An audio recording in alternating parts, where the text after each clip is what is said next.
Hello, everyone. Welcome to another podcast series. And today we have with us a very inspiring and accomplished woman, Vandana Tolani.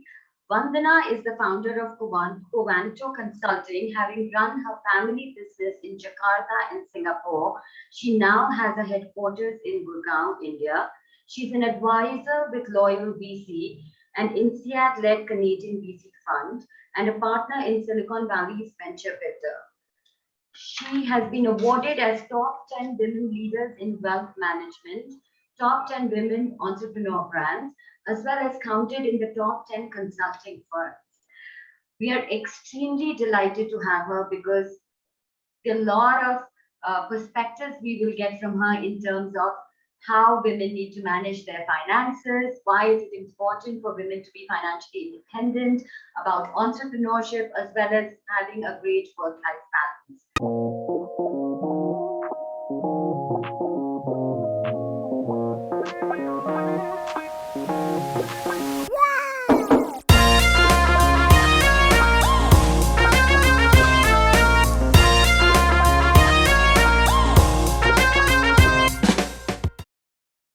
So welcome, Vandana. Thank you so much for joining us today and taking out the time to share your knowledge and your experiences with the audience that's going to hear this. Welcome. Thank you so much, Lily, for having me here. I will start with the first question right away, so we give you a chance to share your journey with us. Share your professional career journey with us, how it started, what was it like? Were you always into entrepreneurship, or was there a time when you didn't work? How has life been, and what got you back to India after staying such a long haul in Singapore as well as in Jakarta? Over to you. Yeah, thank you so much.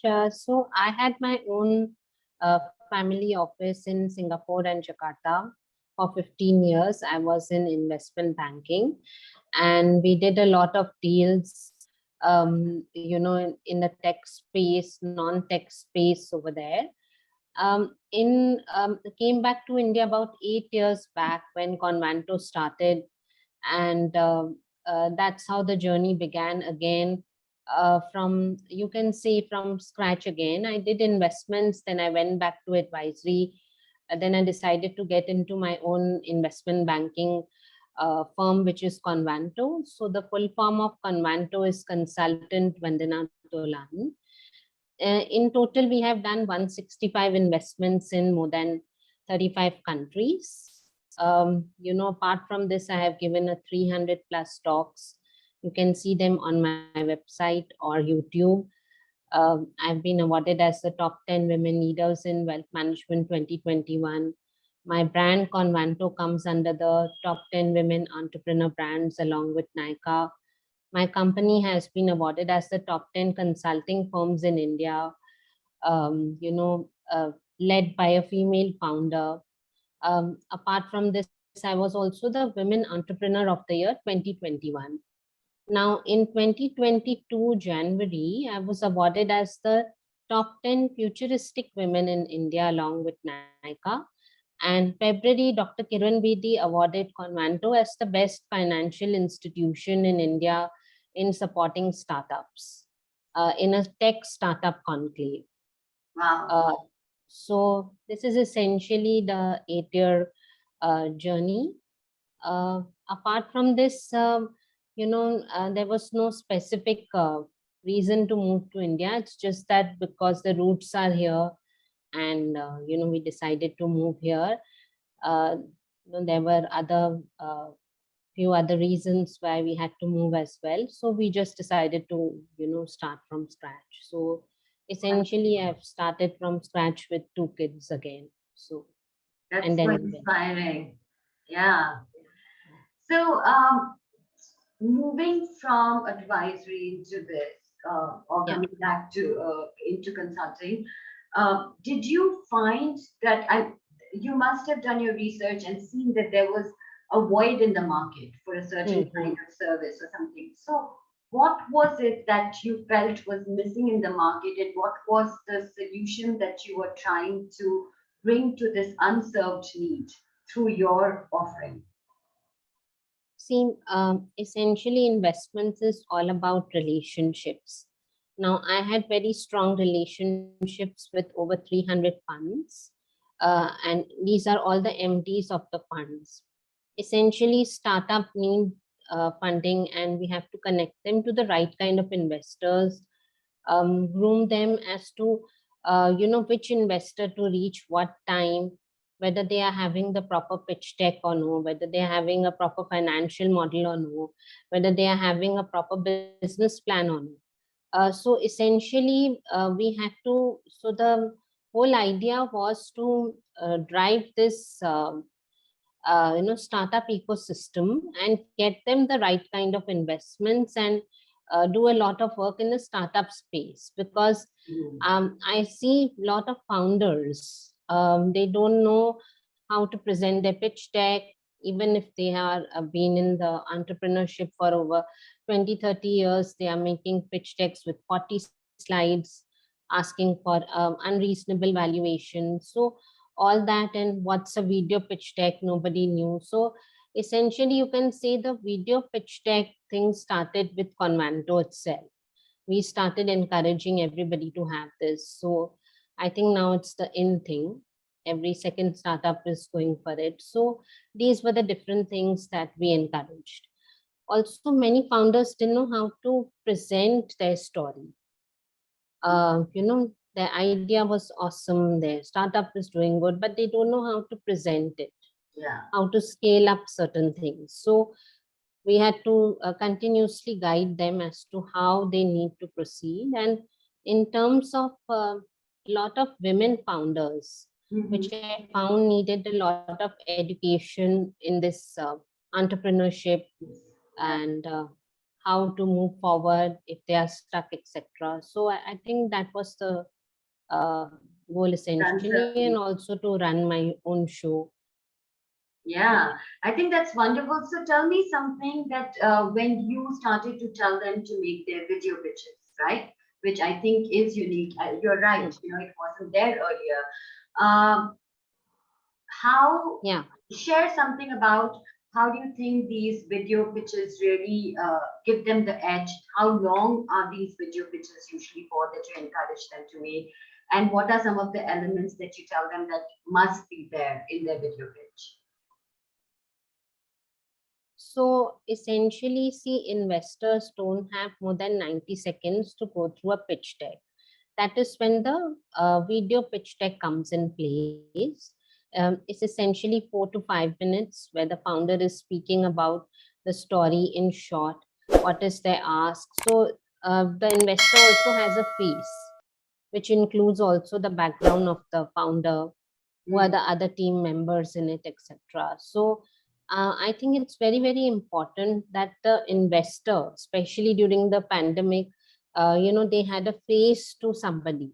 Yeah. And in the video, it's more easy. Like, if you noticed in schools also, visuals, the children learn better with visuals. Yes. It's essentially, in a layman's language, the starting their idea and investors understanding in the form of a video pitch deck. So I think it helps the investor understand the technology that they are bringing to the table.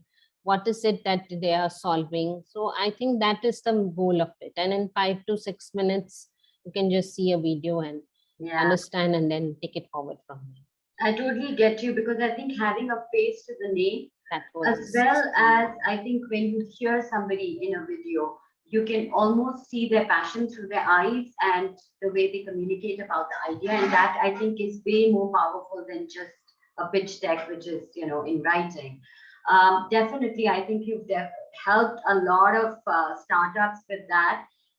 Which I think must have really helped them to get their funding and to move to the next level. And that's commendable. So what are your aspirations if you are viewing Vandana Tolani 10 years from now? Okay, let's just put it that way. How do you see Convanto, and how do you see yourself? What is it that you aspire to be in 10 years? See, I'm looking forward to do C, D, and E series deal, which I haven't got a chance to do. Also, because I have done so much speaking, master classes, so many podcasts. Eventually, I want to do a lot many more, but maybe the paid ones, because I've done almost 300 plus, which I've essentially not charged anybody. Like even companies, I gave a lot of talks to the HR and other stuff. So I feel that I would just build up as a speaker as well and impart knowledge about this field maybe, and also to a lot of women how to stand up on their feet. So there are a lot many things, and of course I want to do the CD and E series deal, which is my goal in the next 10 years. And uh, maybe Convanto would be, now it is India's best financial institution, but maybe it will be the world's Well, best financial absolutely. by then. So shall be, and so be it. So Vandana, tell us, you are in the field of finance, right? Yeah. You have deep knowledge and expertise. For women who may not be working also, may have very small savings, and some who are working, right? Give us some advice. One, on why is it important for women to be financially independent, right? Have their own earnings, have their own savings. I'm a big advocate of that because I feel it gives you a financial freedom is important so that you can create a life that you have always desired to be, right? And that gives you a free hand to use your money, whether you want to do it for philanthropy, whether you want to do it for helping others or for your own self, as it is. Why, in your views, Mhm. being a woman, why do you think it's important for women to be financially independent? And two, share some tips with women that if they have, say, an X amount of money that they are saving, or what is the amount percentage that you would tell them that you must save every month, no matter what, from whatever you earn or you get in your hand, and how can they use it prudently to grow it further, to give them that financial freedom. See, it is not only for women, but also for men, also for almost everybody to be financially independent, because it helps you manage your own money. It helps you make the decisions that you want to make with the money. So you're not dependent continuously on anybody to make these financial decisions. Yeah. Now, essentially, it begins from home. There's always pink for the girls and blue for the boys. So that barrier needs to break. Dolls for the girl and soccer for the boys. So this blue pink thing, which begins from home, has to break. First is that. And it starts from educating.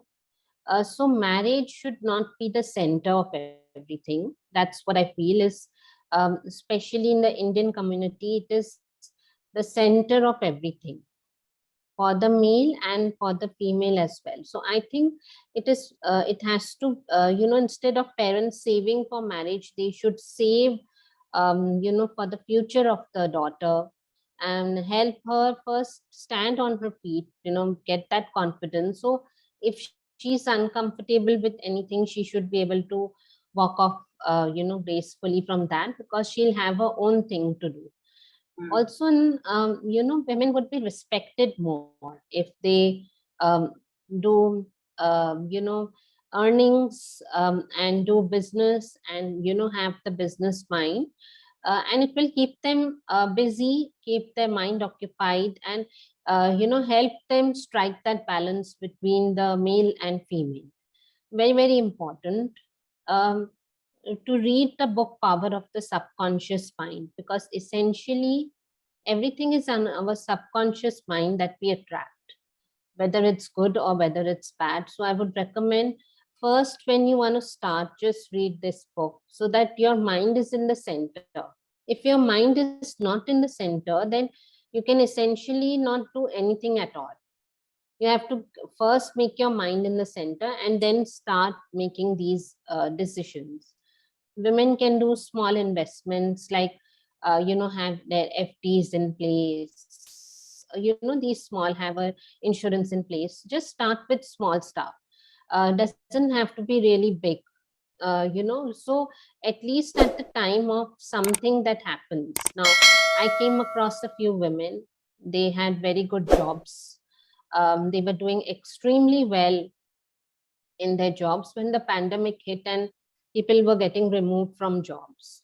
Now they wanted to start something on their own, but they forgot to use simple tools like WhatsApp story, Facebook story, their LinkedIn enhancing, their website enhancing, these things to go totally digital, to be proactive and progressive in that. They had forgotten. There were few other women who had no idea of the finances, who had lost husbands, fathers. At the same time, they were losing people. So, and with small kids. So I think for them, they knew everything besides how to make earnings. I think from very beginning, one should have that independence, that they are then at any point of time of life, they can just start. Yeah. Whether it's any skill they have, they want to use that skill as a business, whether it is anything else that, because essentially everybody has the skills. I can relate to this because when I came back to India and I was totally by myself, I realized that I already had all the skills, but I'd forgotten. So, I and never received an opportunity to really come and start yeah, doing it. so when I did everything, I said, okay, I was always fine, I could do this, I had the talent. It's just that, somewhere during the journey of life, you forget that you have all this in you. So I think you have to bring out the best skills in especially the women around you, whether it's your daughter, whether it's your sister, and not let them suppress those skills. Yeah. Otherwise they usually forget what's going on, and once they realize, by the time it's a bit too late. so Yeah. so that's the thing. So I think that is what it boils down to, that it's important for everybody. I have seen men crashing down, um, and not being able to build themselves up again. So so I think independence, financial independence and literacy, there need to be more seminars around it. I can tell you, when I had come first to India, I went for this women meeting. It is called Sheroes, just like Yeah. Heroes, where they trained us that, look, if you want to do business, you need to drop your kitchen, you need to drop your laundry. So this is how you need to structure yourself. So it gave me a lot of learning, that okay, this is how I need to move around, Yeah. this Right. is how I need to. They had different lessons on financial literacy also, wherein how to move about things when you have not enough savings, and how do you do things. So I think that also helped me a lot, because I could decide that, okay, what is important for me Yeah. and what to prioritize at what's, with having two kids, what to do first, what to do next, how to manage things and create a balance. Absolutely. So I Yeah. think that's And important. that brings us to the next question. You have two kids, you're a mother. So, Yeah. how has motherhood changed you or evolved you? Share with us. And what are the two most important values or characteristics that you have instilled in your children? So I have a girl, she is in grade 12, and I have a boy, he's in grade 10. Daughter is going to Canada soon, and son is also working towards, that essentially. Undergrad outside. Uh, yeah, so I've treated both my girl and boy the same. I mean, there's no difference between, because she's a girl or he's a boy, that, it has to be, that is one thing. And I let them decide themselves. So I have seen parents force feeding their children, milk, and then they are vomiting at the bus stop. So, controlling the children so much that they are doing something else. So I think that freedom in the mind I've given them to make their own decisions, from eating to wearing clothes to doing almost anything they want. And also explain them the consequences of, what is what are the consequences of each things in life. So I think they have struck that balance very well. And motherhood is a journey, which I think for some mothers, they become very early mothers, so they also don't know the meaning of motherhood. So that is really bad. But once you understand the whole, journey, it's a journey within itself. It's a 20 years project with both the kids, and it keeps you. I think that being a mother has made me very, very patient in every way. I've been able to have the perseverance and consistency and nurture them in a way that they can stand on their feet more and then move on in the other direction. So I think it's important, but I think some mothers in India become really early mothers when they don't know what's going on, and then it becomes all haywire because they don't know what's the meaning of motherhood, how we need to bring up kids, and that education needs to be imparted. Like, I have a worker at home, she's just 20, and she's already going to have a baby. So she's a little kid herself, so she doesn't know anything.